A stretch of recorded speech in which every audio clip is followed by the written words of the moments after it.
Hi, I'm Council President Mary Sohor. Welcome to Council Corner. Our mission is to bring you valuable information about our town, helping you make the most of everything Old Bridge has to offer, from food and recreation to shopping. Old Bridge truly has it all. Join us and discover the unique experiences waiting for you here. And I'm Council Vice President Anita Greenberg-Belli. At 42 square miles, Old Bridge is home to a variety of hidden gems that you may not have explored yet. Whether it's the beautiful parks, delightful restaurants, bustling businesses and shops, we may help you discover everything that makes our hometown truly special, and will help keep you updated on the latest events and important issues happening around town. Today we have a special guest.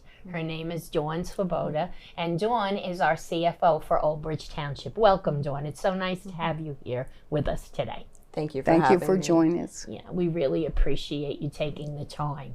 So, first of all, what is the budget development process? Can you give us a little overview? Sure. The budget development process, it's an 8-month process for the departments, but it's really a 12-month process for the finance department. Mm-hmm. We're continuously working on the budget.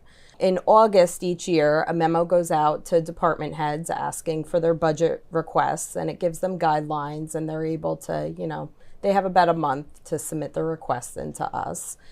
And then in October, we hold a first round of meetings with the departments where they're able to justify their requests and, give us any other pertinent information we would need. Then come January, after the end of the year, we hold a second round of meetings with the departments, to go over, make any cuts, see if anything has changed, additional needs they might need. And then we look to introduce the budget sometime in February.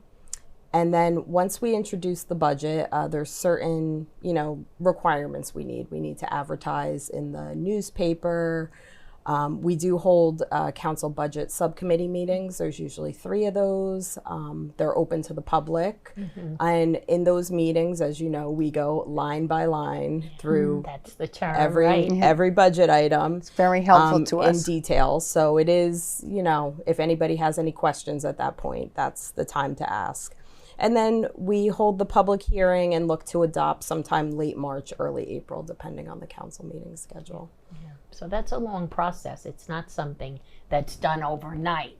It takes a lot of time and a lot of effort. It's a lot of time. And then literally the day after we adopted the budget, start with the next one. We roll over to You're so excited. 2026. Yeah, it's so well, it's a process, that's for sure. And it's a big process. Well, it's important to get all the input from all the heads of department, and really it takes them time to go over and see what they need, and things are always changing too. Yes. So. And we really need to look at it, obviously the departments are concerned about their department needs, but, administration and finance really needs to look at it from the overall township standpoint of, obviously public safety is one of the main, always, the top concern. It's a lot. Public works, maintenance of roads, snow removal, Yeah, there's a lot to be considered. There really is, you know. Yeah, people don't realize how much is involved, for sure. Yeah. Till you get down to it, like line by line, that we do. But those budget meetings are very, good too, because they give you a chance to really understand what the budget is all about, how, how the money is spent, so to speak, and like you said, where all the money goes. And sometimes I think that's great, because people just hear numbers, and sometimes they're large, and it's like, and then you start to drill down and see what the costs are of various, departments like public safety, which is totally necessary. But you see where there is, money involved in here, a good amount. So I think that's good. Right. And especially how the cost of everything just keeps on going up, to keep it within, a manner that everyone can afford. And so it's quite involved. You balance. It's between the taxpayer and the township, the administration and the workers of town. And that is a balance, because you have to look at both sides and try to come up with something that, is fair for everybody to live with, Yes, and obviously some items are discretionary, but there are a lot of big items that are mandatory. Yeah, mandatory, and things that take priority, and you know, especially in the police department, whether it's equipment, different technology that they need all the time. Things are Right. changing constantly. Yeah. So many expenses, Yes, right? it's true. You know, insurance went very, very high again. That's another very expensive item. Yeah. And I think it's good that you let the public attend.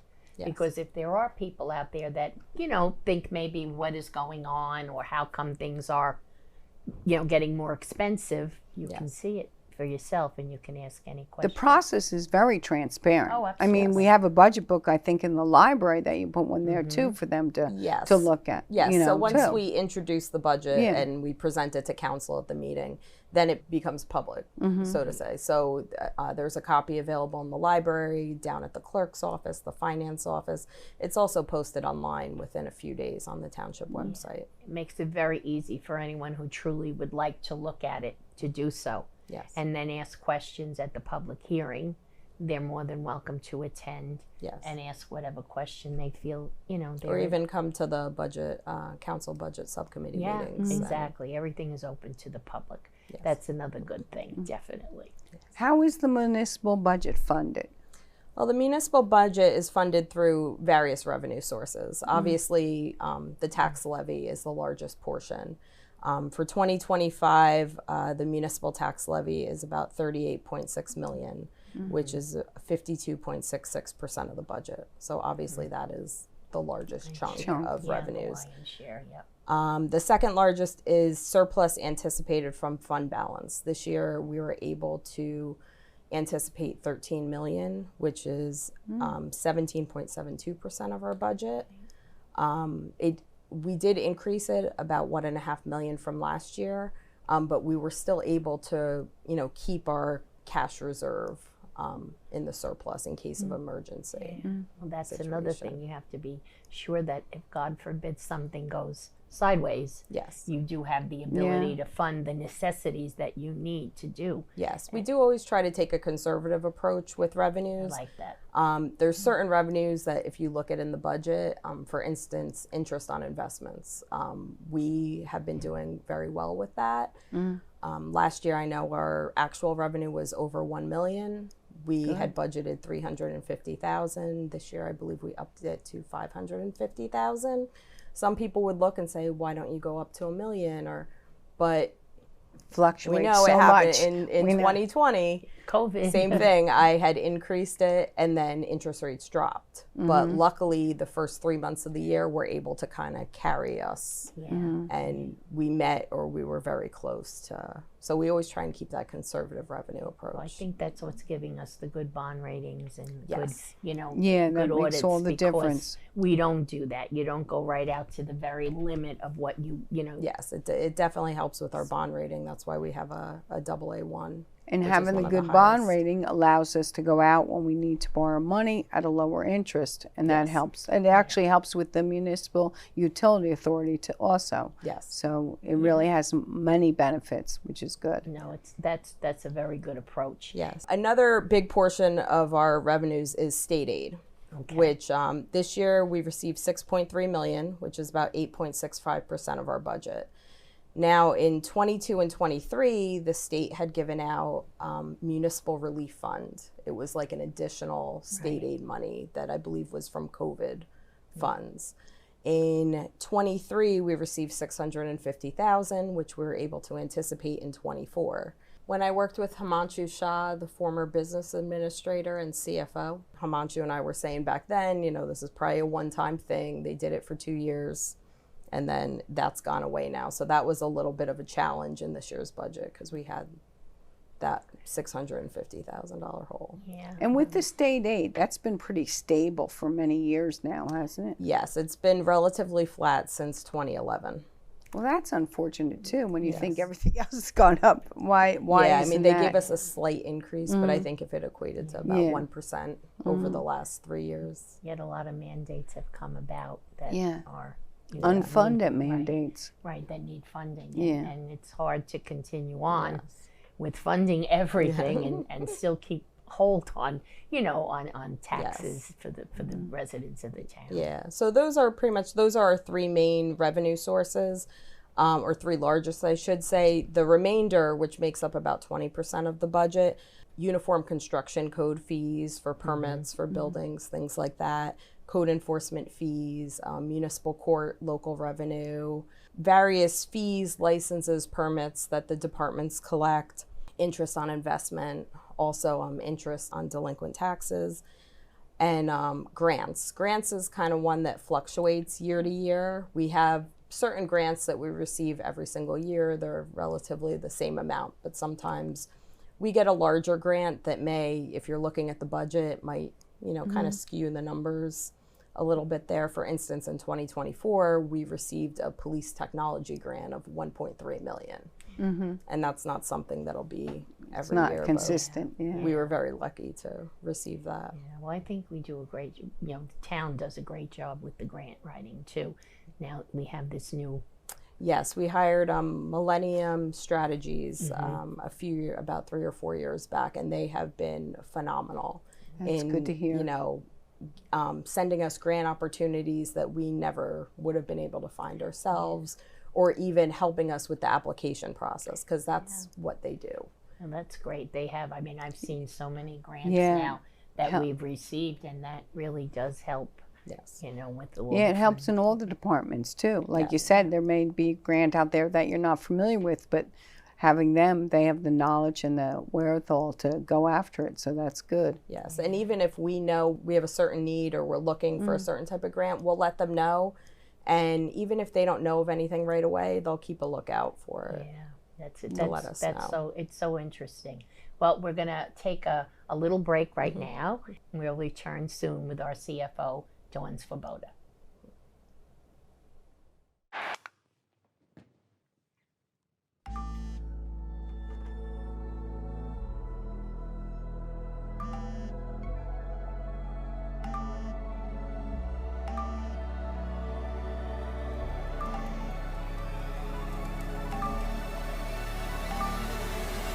Thank you for calling the National Problem Gambling Helpline.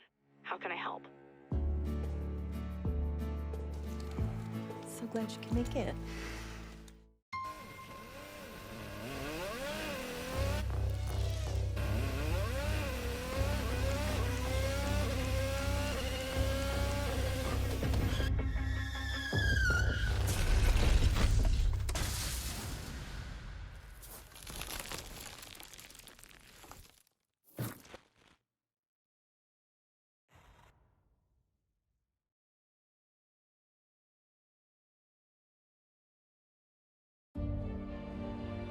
Have you ever helped a fellow veteran?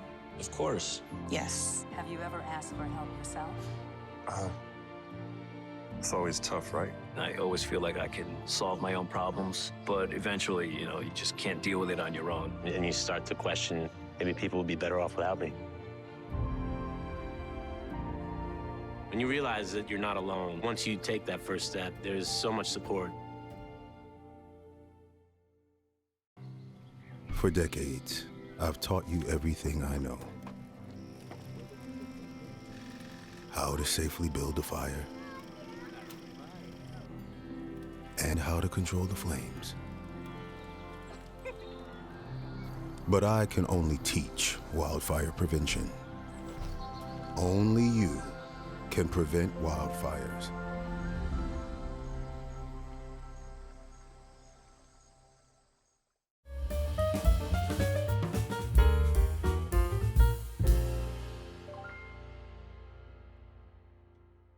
And we're back. With our special guest, Dawn Swoboda.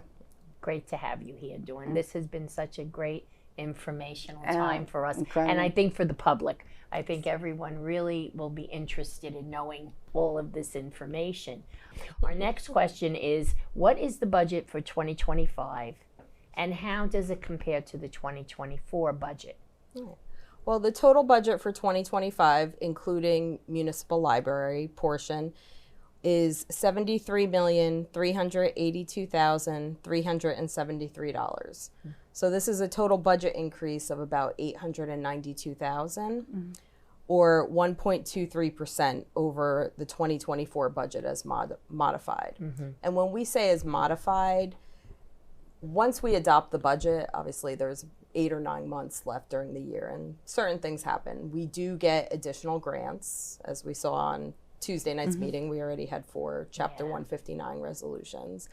So those can get added. The state allows you to add them to the budget through that Chapter 159 statute.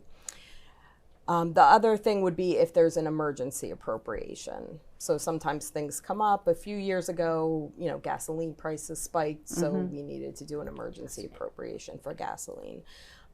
This year, though, when we compared 2025 and 2024 numbers, we did not include that $7 million emergency we had last year for the national lead settlement, because that would obviously very skew the numbers. So if somebody's looking at the budget and say, whoa, those aren't the numbers in the presentation or what she was discussing. Right. I did not include the $7 million as far as presentation. Yeah, well, purposes. that makes sense. That makes perfect sense. Hopefully, So it's just that's a one-time deal. Yeah. Yes. Yeah. So that was that increase was considering everything that's been going on. Yeah. A very minimal increase. It is. Yes, and the municipal tax rate for 2025 is estimated to be 1.030, which is an increase of 1.68% over 2024. So for the average home in Old Bridge assessed at $157,373, the increase would be $27 for the municipal tax portion. Yeah. So that's very, it's very significant when you hear that, how really well try to keep things under control, keep spending and tax. Obviously, we understand everybody's. I'm the tax collector as well. We do hear it when people come in to pay their taxes. Right. The cost of everything is going up, and unfortunately for the municipality, it's going up as well. They're feeling the same thing. Well, that's it. And even though they do now offer a tax, for seniors, a tax, I call it reimbursement rather than freeze. It is a reimbursement. Yeah. So even though, but as it escalates, you have to pay that up front. Yes. So it's not that easy. Yes. Some seniors, it really is it's very difficult to get that together. So that's some of the things that we you have think to put about. it out we're each quarter. looking at the whole town, and you try to tell people, that rebate, it'll come back, but you have to put it out. So be sure you dedicate, your funds accordingly. Yes. But we try to think of all groups of people in town, to keep things on a relatively even keel. Yes. So Well, it's quite involved, and you do your due diligence and explaining it. I hope people understand what's involved. One, we're a big town, and it's a lot of expenses throughout all the departments. Like you said, public safety is paramount, and with the cost of things go up, that we, don't absorb it. It has to be spread out. Yes, the public safety portion of the budget is probably it's about 25%, or 1/4 of the total budget. Well, the benefits, the PERS, pension, all of Sure. that when you goes factor. with it. Yeah. But I think that's why people come to the community. They want safety, And I think they realize that to them, safety is something that they don't, they know we're not going to compromise on, and they don't want you to. No, we won't. They or want even you to- being a municipality, we're very service oriented. Right. And the budget, I want to say it's about 65% goes towards employee costs, salaries, Social Security, pension, insurance. It's a big ticket. It's a big ticket. Yeah. But that's what we do. I mean, you have the senior center, you have recreation, you have, like you said, it's all customer based and all, services. And services are not inexpensive. And I think also compared to other municipalities this size, with the amount of employees we have, we do a lot. Phenomenal. Absolutely a lot. Yeah, no, and I For the size of the town, the population, when you think 42 square miles, it's not easy to manage all that. No. And so I think, really all the departments are doing a great job. Yeah, that's why we always, at the end of the, the budget presentation, thank all of you, all the administration, all the departments for really working together and really trying to think of the town as a whole and work together to make everything as best as possible with the least amount of taxation. Yes. I give you a lot of credit. Really, it's a very, very good job. And even with that, I mean, as far as the workforce, I think they're very efficient. It's streamlined. I don't feel there's a lot of bloat there. I think they do get a lot accomplished with the manpower that we have, which is phenomenal. And, you know, things, like I said, everything's going up, and you have to make sure that your employees are well taken care of for the work that they do. You also have to plan for the future. And that's a difficult, you know, it's kind of like with the crystal ball, because things can happen, like we say COVID, you know, then, but things can happen, and you have to be prepared. Everybody's depending on you. The residents are depending on us to make sure that if something is wrong, that we can survive this, we can move on, you know, and be stronger from it. And that's a lot to have to keep in mind. That's why the fund balance is so important. And as you said, that's why we get a good Moody's rating. And, you know, that really is like a cushion of protection for us. And our calendar year is a little different too. So that's got to be a little challenging, since we're from January through, you know what I mean, and not the fiscal year in July. So the state's on a fiscal year. Right. So certain things like the state, even though we adopted our budget, and, you know, whenever the county adopts their budget and the school and all that, the state will not certify their tax levies until the state budget passes. So we're off. It's not off. So, we're in a different cycle. So that makes it a little bit more. So it's always kind of a time crunch, because the state usually goes down to the wire the end of June to adopt their budget. And then it's gotten better over the years with technology, because they need to get the certified levies to the county tax administrator, and then they need to get us the certified rates so we could get the bills out, which are supposed to go out by July 15th. So it's a time crunch, but it's been a little bit better. But that makes a difference too for you, because you got a lot of moving parts working together. Yeah, they definitely are. Oh my goodness gracious. What portion of the overall tax rate funds the municipal budget? So the municipal tax levy is about 17% of the overall tax rate. And the 17% covers a majority of the municipal services that's provided to the residents of Old Bridge, such as we discussed public safety, police, emergency management, public works, maintenance of roads, snow removal, recycling, senior and health services, parks and facility maintenance, recreation programs, code enforcement, the construction department, community development, which includes engineering, planning, zoning, as well as just the general administration offices, finance, tax collection, clerk, tax assessor. So it really does cover a lot in that 17%. Yeah, that's important for the residents to know as well. We keep trying to bring that point out to the public, that it really is challenging given the amount of, you know, percentage that we receive to use for our, you know, for taxes. When we say 17%, it really means 17 cents out of every dollar. That, like, put in those terms, people, I hope, realize that, you know, even if we're collecting it, we don't use all the money that's collected. We have to still pay, you know, whether it's school, whether it's, you know, fire, library, you know, everything like that. So the remaining 83% goes to fund the Old Bridge Board of Ed, the Old Bridge Public Library, Middlesex County Open Space Fund, and the 4 fire districts, Lawrence Harbor, Cheesequake, South Old Bridge, and Madison Park. And by statute, the township collects all those taxes. So you get one tax bill. On the tax bill, there's a breakdown of the rates, what goes to each taxing district, and then we have to pay over 100% of the levy to those districts. So even though the township never collects the full 100% of the tax levy, we still have to pay them 100%. So in reality, it's actually less than 17 on a dollar that we get. When you get down to it. Plus our laborers, our employees are doing the labor, collecting it, sending out the bills, etc., managing the funds. So, you know, then we're paying for that. Where everyone's not paying a portion to pay everyone's salary. Just the way it goes, I guess. Yeah, it is. And I mean, the county does take their fair share.